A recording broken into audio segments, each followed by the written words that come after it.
नमस्कार। जय हिंद, जय भारत। मैं अपने इस धर्म लीगल चैनल के जरिए से, जिसमें मैं आप सभी लोगों को कानून के बारे में जानकारी देता हूं, आज मैं यह बताने की कोशिश करूंगा कि मान लीजिए किसी के अगेंस्ट में कोई झूठा शिकायत किया गया है, झूठा शिकायत करके न्यायालय के अंदर केस फाइल कर दिया गया है और न्यायालय में ट्रायल शुरू हो गया है, लेकिन बाद में पता चलता कि इसमें तो कोई एविडेंस ही नहीं है और जो अपराधी जिसके खिलाफ शिकायत किया गया है वह बरी हो जाते हैं। तो उनके पास में क्या उपाय बचता है, वो क्या कर सकते हैं? किसी को झूठे मुकदमे में फंसा दिया गया है, कोई ऐसा आदमी जो कि निर्दोष है, ऐसा बहुत होता है। आपसी रंजिश के चक्कर में लोग एक दूसरे को फंसा देते हैं, फेक केस कर देते हैं और कई बार जो पुलिस के साथ भी इनकी सांठगांठ होती है और फेक केस को फ्रेम करके किसी के अगेंस्ट में केस फाइल कर दिया जाता है। और कई बार तो ऐसा देखने में आया है कि वो जिसके अगेंस्ट में केस फाइल हो गया उसे कोई सरकारी जॉब भी नहीं मिलेगा, या बाद में बहुत दिनों बाद जब ट्रायल खत्म होता है तो वो निर्दोष साबित होता है। तो निर्दोष साबित होने के बाद में उनके पास क्या उपाय है? जो निर्दोष बरी हो गया है तो क्या कानून में ऐसा कोई उपाय है कि किसी को फंसाया गया है, जानबूझ के गलत तरीके से फंसाया गया, तो क्या हो सकता है? तो आज मैं बताऊंगा कि एक सेक्शन 260 है भारतीय नागरिक सुरक्षा संहिता की धारा 260, जो इस संबंध में जानकारी देता है, जो इस संबंध में प्रोविजन रखता है कि यदि किसी को झूठे केस में फंसाया गया और वो बरी हो जाता है तो शिकायतकर्ता के अगेंस्ट में वो केस फाइल कर सकता है, जिसमें जो कोर्ट होता है उसको 5,000 तक का कंपनसेशन भी दे सकता है। ये एक क्षतिपूर्ति होती है जिसको कंपनसेशन बोलते हैं, क्षतिपूर्ति दे सकता है। लेकिन साथ ही साथ मात्र 5,000 रुपया दे देने से ही शिकायतकर्ता बरी नहीं हो जाएगा, क्योंकि उसने किसी के पर्सनल लिबर्टी, पर्सनल फ्रीडम को अफेक्टेड किया है और एक मैलिस या इल इंटेंशन से उसके पूरे करियर को जियोपार्डाइज किया है, उसका जो सामाजिक प्रतिष्ठा है उसको दांव पर लगाया है। तो उसके अगेंस्ट में क्रिमिनल केस भी फाइल किया जा सकता है। कोर्ट के अगेंस्ट में यदि ऐसा आदमी है जिसने फेक केस किया तो बरी होने के बाद में उसके अगेंस्ट में एक क्रिमिनल केस भी फाइल किया जा सकता है for lodging the false report and for prosecuting a person who is innocent. एक ऐसा व्यक्ति है जो कि निर्दोष हो, उसे जानबूझकर फॉल्स केस में फंसाना है। अब यहाँ पे अगला मामला आता है कि वो चाहे तो डिफेमेशन भी कर सकता है।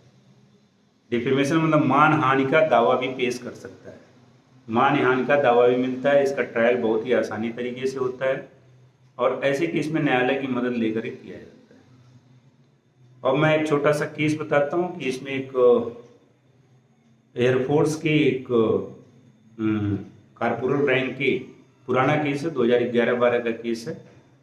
बहुत ही छोटे मामले में उनके एक वरिष्ठ अधिकारी का वो ऑफिस से जाते समय उनकी गाड़ी को ओवरटेक कर लिए थे। जब उनकी गाड़ी को ओवरटेक कर लिए तो जो वरिष्ठ अधिकारी थे उन्होंने अपने ईगो पे ले लिया, इसको अपने अस्मिता पे लेते हुए उसको पनिशमेंट, जो भी डिपार्टमेंटल पनिशमेंट होता है, उस कारपोरल को डे लॉन्ग डिटेंशन करके रखते हैं। उनको डिटेन भी किया गया और उनके खिलाफ में डिपार्टमेंटल कार्रवाई भी शुरू की गई। अब वो कारपोरल अपने अधिकारों को एक्सरसाइज करते हुए कोर्ट में केस फाइल करता है। कोर्ट में केस फाइल किया कि जो भी इन्होंने किया गया है, इनके द्वारा किया गया है, यह उचित नहीं है, न्यायपूर्ण नहीं है, इल्लीगल है। तो अल्टीमेटली उसका सुप्रीम कोर्ट में उनको भी कंपनसेट किया कि ऐसा करना कि जिसमें आप किसी को बिना किसी कानून के आधार पर, बिना किसी लीगलिटी के, बिना नियम कानून को फॉलो करते हुए यदि किसी को आप सज़ा देते हो तो जो सज़ा देने वाला है उसको कंपनसेशन उसको करना पड़ेगा जिसके खिलाफ ऐसा कोई एक्शन लिया गया है। तो इस केस में सुप्रीम कोर्ट ने 1 लाख रुपए का जुर्माना एयरफोर्स अथॉरिटीज़ के ऊपर लगाया और उस कारपोरल को 2024 में, अभी पिछले महीने 1 लाख का कंपनसेशन भी दिया गया है। तो ऐसा कोई घटना होता है किसी के साथ भी, समाज में कई तरह के लोग होते हैं जो हर प्रकार से एक अपॉर्चुनिटी ढूंढते हैं कि कैसे किसी को फंसाया जाए, कैसे किसी के केस में कोई एक्शन ले लिया जाए।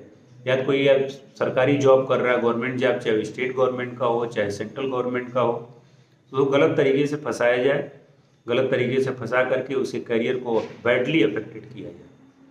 तो वहाँ भी उसको न्याय मिलने की संभावना है, बशर्ते कि उसे सजग रहना पड़ेगा और न्यायालय के दरवाजे को खटखटाना पड़ेगा। न्यायालय का चैनल है और न्यायालय में न्याय मिलने की संभावना ज़्यादा होती है। अब इस केस में देखिए, कोई एयरफोर्स का कार्मिक यदि हार मान चुका होता तो उसको शायद उसका सजा बरकरार रहता, उसको कोई कंपनसेशन भी नहीं मिलता। लेकिन तो अपेक्स कोर्ट में भारतीय न्यायालय, सर्वोच्च न्यायालय ने उनको 1 लाख का कंपनसेशन भी दिया था। जय हिंद, जय भारत। सजग रहिए अपने अधिकारों की रक्षा के लिए, कानून का जानकारी रखिए, कानून का इस्तेमाल कीजिए और न्यायालय का दरवाज़ा खटखटाने में तनिक भी संकोच मत रखिए। जय हिंद, जय भारत।